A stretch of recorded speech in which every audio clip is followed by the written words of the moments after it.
Movie start होती है और हम हमारे मेन कैरेक्टर सेमी को एक क्लब में देखते हैं। वहां पर उसे उसकी फ्रेंड दिखती है जिसका नाम था बेरिक। फ्रेंड उसे कहती है कि यहाँ पर आने से तुम्हें मना किया गया था, फिर भी तुम यहाँ पर आ गए। सेमी का फ्रेंड अरिसी भी यहाँ पर था। अपने ब्रेकअप के बाद बहुत दिनों बाद वो यहाँ पर आया हुआ है। अब इसके बाद हमें एक फ्लैशबैक दिखाया जाता है। इसी क्लब में जिस लड़की से वो प्यार करता है उससे वो मिला था। उस लड़की का नाम था डेफनी। वो उसे दूर से देखता है और उसके फिर पास आ गया।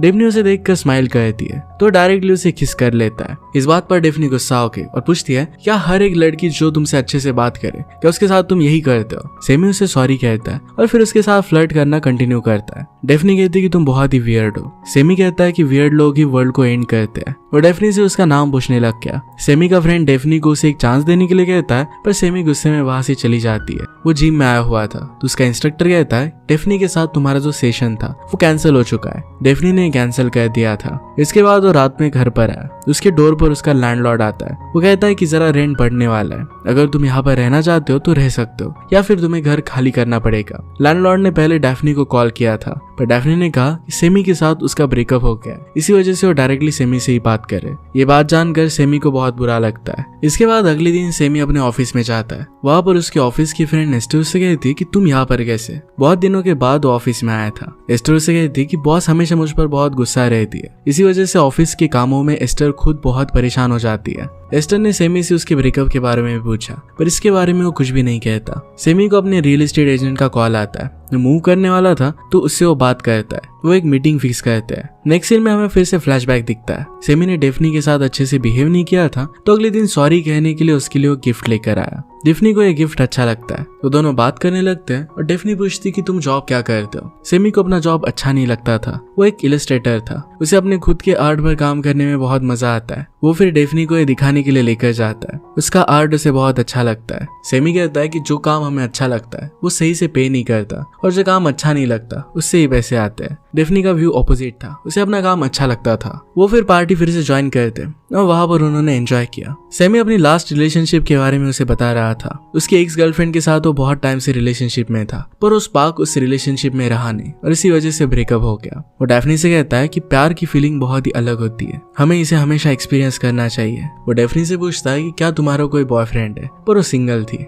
सेमी ने ऑलरेडी उसके लिए अपने हाथों पर टैटू बनवा लिया था। ये शो करता है कि वो बहुत ही कमिटेड था। इसके बाद हम फिर से पास्ट में देखते हैं। उस पार्टी के बाद डेफनी एक दिन डायरेक्टली सेमी के पास आके वो दोनों बात करते हैं और डेफनी ने कहा कि मुझे किस करो। इस किस के बाद वो दोनों बात करने लग के हैंग आउट करते हैं। एक दूसरे के साथ बहुत ही अच्छा टाइम स्पेंड करते हैं। रात में वो दोनों एक दूसरे के करीब आ गए और इंटीमेट हो गए। डेफनी इस रिलेशनशिप को सिर्फ एज अ टाइम पास देख रही थी। अब प्रेजेंट में सेमी बेरिक के पास आता है। वो दोनों पहले रिलेशनशिप में थे। बेरिक को पता था कि सेमी का अभी ब्रेकअप हुआ है। उससे कहती कि मैं तुम्हारी रिमाउंड नहीं बन सकती। उन दोनों का फिर से रिलेशनशिप में आना बात सही नहीं होगा। सेमी कहता है कि मैं इसके लिए नहीं आया था, मैं एज अ फ्रेंड तुम्हारे साथ टाइम स्पेंड करना चाहता था। इसके बाद हम पास्ट का सीन देखते हैं। सेमी डेफनी को एक जगह पर लेकर आता है जो वॉल पर आर्ट बनाता है। इसी तरीके से उसने डेफनी का पिक्चर वॉल पर बनाया था। ये बहुत ही अमेजिंग था। इसके बाद वहां पर उसे सरप्राइज करने के लिए सब लोग आ जाते हैं। सब लोग मिलकर पार्टी करते हैं। अब वैसे हम सेमी को प्रेजेंट में अपनी कंपनी में देखते हैं। वहां पर उसके बॉस सेडा को एक बहुत ही अच्छा क्लाइंट मिला था और इसके लिए सेमी की उन्हें बहुत जरूरत पड़ने वाली थी। सेमी का आजकल फोकस नहीं हो रहा था, इसी वजह से बॉस उसे कहती है बाकी सब चीजें को छोड़कर इसी काम पर फोकस करो।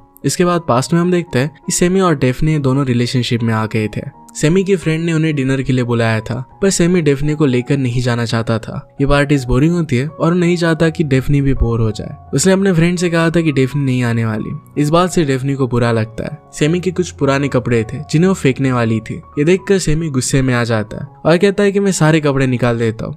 कपड़े निकाल कर वो बाहर आ गया। उसे अंदर लाने के लिए डेफनी अपने कपड़े उतारने लग जाती है। इसके बाद वो अंदर आ गया और वो दोनों इंटीमेट हो जाते हैं। वो दोनों मिलकर फिर अपने फ्रेंड की पार्टी में जाते हैं। वहां पर उन्होंने बहुत अच्छा सा टाइम स्पेंड किया। वो चलते चलते अपने घर पर जा रहे थे। रास्ते पर बस रुकती है। सेमी कहता है कि मेरे साथ चलो।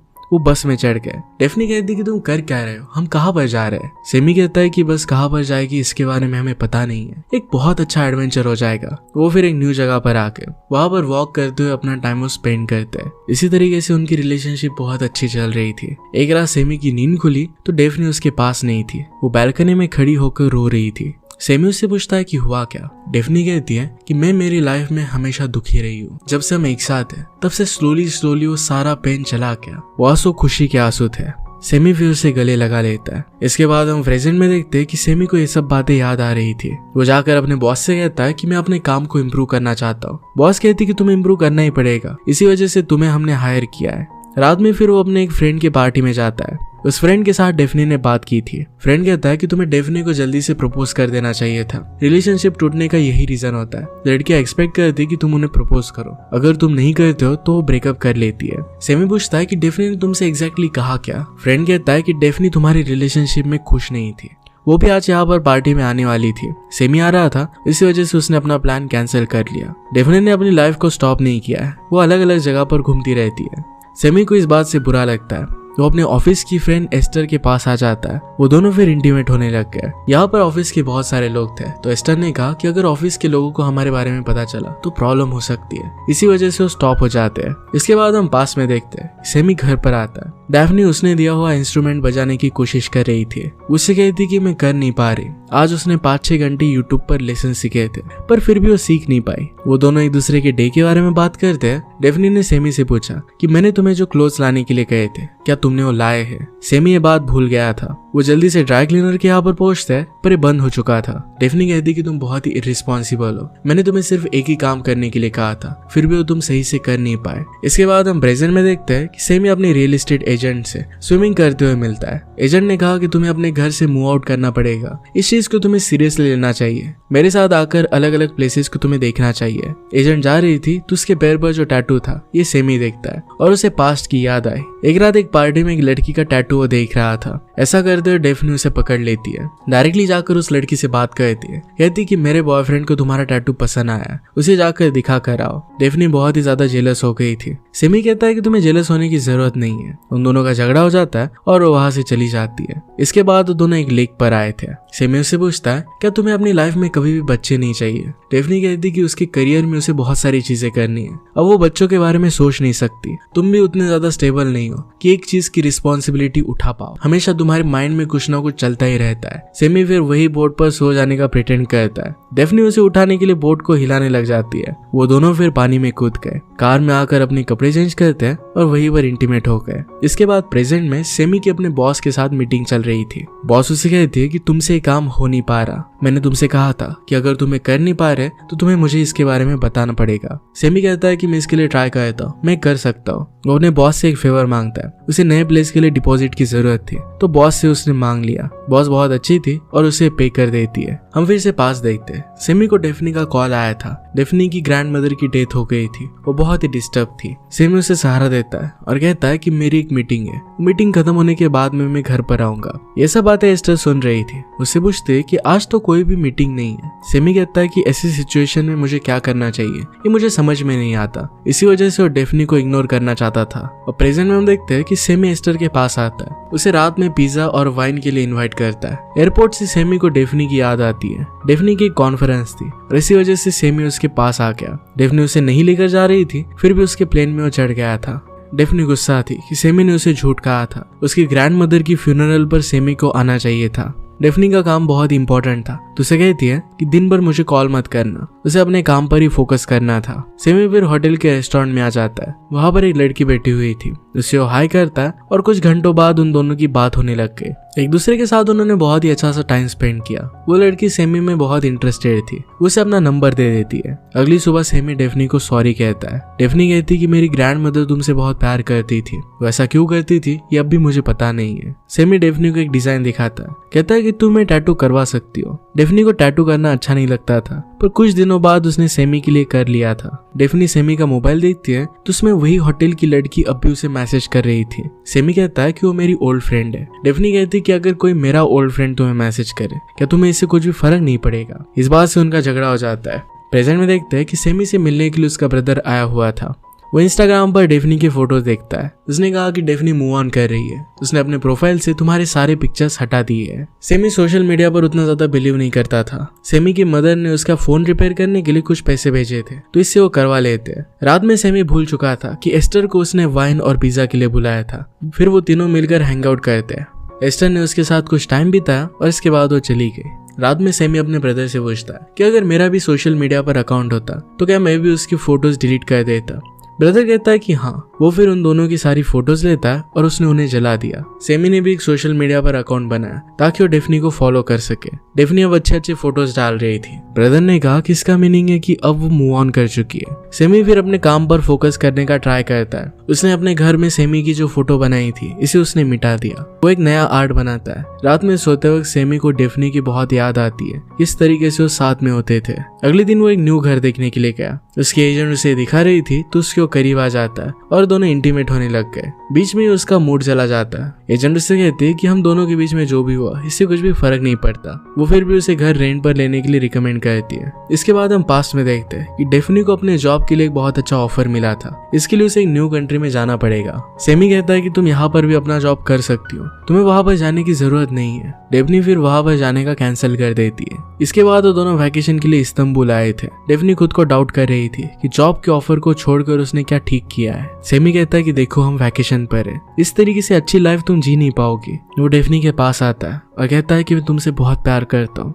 डेफनी को ये बात बहुत अच्छी लगती है। प्रेजेंट में हम देखते हैं कि सेमी का फ्रेंड उसे कहता है कि अगर डेफनी मूव ऑन कर रही है तो तुम भी मूव ऑन कर सकते हो, तुम भी अलग अलग जगह पर घूमते हुए अपना जॉब कर सकते हो। अगले दिन जिम में सेमी के पास उसका फ्रेंड आया। ये डेफनी को भी जानता था। वो कहता है कि डेफनी ने जॉब ले लिया है, वो वहां पर मूव कर रही है, क्या तुम भी उसके साथ जा रहे हो। सेमी को इसके बारे में पता नहीं था। इस बात से उसे बहुत बुरा लगता है। वो उसे भुलाने की कोशिश करना चाहता था। उसने डेफनी के लिए जो टैटू बनवाया था इसे जलाने की वो कोशिश करता है। उसे याद आता है कि एक दिन वो बहुत बीमार था। डेफनी उसका ख्याल रखना चाहती थी पर उसे ख्याल रखने नहीं देता। वो खुद बाथरूम में जाकर खुद को लॉक कर लेता है। डेफनी फिर वहां से चली गई। प्रेजेंट में सेमी अपना काम कर रहा था। उसका ब्रदर उसे कहता है कि आज रात पार्टी है, क्या तुम भी वहां पर चलोगे। सेमी आने के लिए उसे मना कर देता है। रात में उसे अपने फ्रेंड का कॉल आता है कि यहाँ पर एस्टर भी आने वाली है। सेमी फिर तुरंत वहां पर आ गया। फ्रेंड उसे देखकर कहता है कि मैं तो सिर्फ मजाक कर रहा था ताकि तुम यहाँ पर आ सको, थोड़ा सा एंजॉय कर पाओ। ये सारी बातें सेमी को अच्छी नहीं लगती। सेमी के फ्रेंड ने उसके ब्रदर को एक गोली दी थी, ये ड्रग्स थे।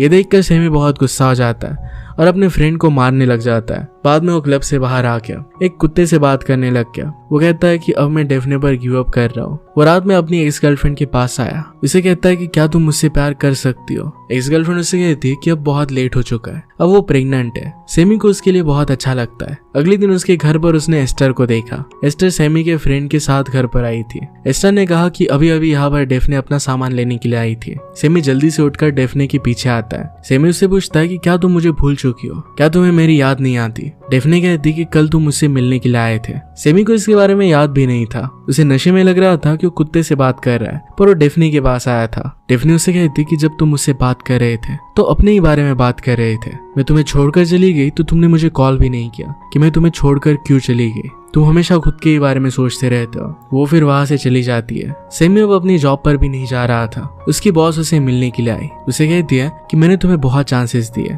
मुझे तुम्हें बहुत पहले ही फायर कर देना चाहिए था, पर फिर भी मैंने ऐसा किया नहीं। ये क्लाइंट मेरे लिए बहुत इंपॉर्टेंट है और तुम इसके लिए अच्छा काम कर सकते हो, और इसी वजह से और एक चांस देने के लिए मैं यहाँ पर आई हुई हूँ। सेमी ने डेफनी के साथ जो भी पल बिताए थे सब कुछ उसे याद आते हैं। जब वो यंग था तभी उसके फादर उसे छोड़कर चले गए थे। अभी रिसेंटली एक दिन उसके घर पर आकर एक चीज वो छोड़कर गए थे। इसमें एक लेटर था। इसके बारे में अपनी मदर से फोन पर बात कर रहा था। वो कहता है कि फादर की एक बैड क्वालिटी मुझ में आई है, जो लोग जाना चाहते हैं उन्हें मैं रोक नहीं पाता। उसकी मदर ने उसे समझाया कि ऐसा नहीं है। वो कहती है कि हर एक की हार्ट ब्रेक की अलग जर्नी होती है, वो हमें खुद ही तय करनी पड़ती है। सेमी फिर से अपने आर्ट पर काम करना स्टार्ट करता है। वो अपने नए घर में मूव हो गया। एस्टर हमेशा उसे कहती है कि उसकी लाइफ फन नहीं है, तो उसे गिटार लेसन वो गिफ्ट देता है। अपनी एक्स गर्लफ्रेंड और उसके हस्बैंड के साथ वो कुछ टाइम स्पेंड करता है, उनके लिए भी आर्ट बनाता है। वो अपनी लाइफ में आगे बढ़ना चाहता था। जैसे डेफनी ने उससे कहा था कि कभी भी तुम किसी और का ख्याल नहीं रख सकते। वो फिर एक डॉग शेल्टर आता है और एक डॉग को अडॉप्ट करता है। वो डॉग से कहता है कि अब मैं सीखना चाहता हूँ, मैं तुम्हारा अच्छे से ख्याल रखूंगा। एक दिन जब वो अपने डॉग को घुमा रहा था तो उसे डेफनी दिखती है। वो कहती है कि एक वीक के लिए यहाँ पर मैं वैकेशन के लिए आई थी। उसने नोटिस किया कि सेमी ने और एक न्यू टैटू बनवाया है। इसमें आदमी के खुद के स्ट्रगल के बारे में लिखा था कि हमेशा आदमी खुद से ही झगड़ता रहता है, हमेशा इंप्रूव होने की कोशिश करता है। डेफनी ये देखकर कहती है कि टैटू तुम्हें सूट नहीं करता, तुम्हें कुछ अलग लिखना चाहिए था, तुम्हें फायरवर्क्स की तरह, जो दिखने में तो बहुत अच्छा लगता है पर उसके पीछे डार्कनेस होता है। ये कहकर वो वहां से चली जाती है। सेमी इस बात पर सिर्फ हंस देता है क्योंकि इस तरीके से वो खुद को नहीं देखता। इसी के साथ ही मूवी एंड हो जाती है। अगर आपको एक्सप्लेनेशन अच्छा लगता है तो प्लीज लाइक और कमेंट जरूर कर दीजिएगा। बहुत सारी मूवीज लेकर आते रहता हूँ तो प्लीज चैनल को सब्सक्राइब कर दीजिए और बेल नोटिफिकेशन आइकन देना मत भूलिएगा। फिर से मिलेंगे और एक मूवी के साथ, तब तक के लिए थैंक यू और आप अपने आप का ख्याल रखिए।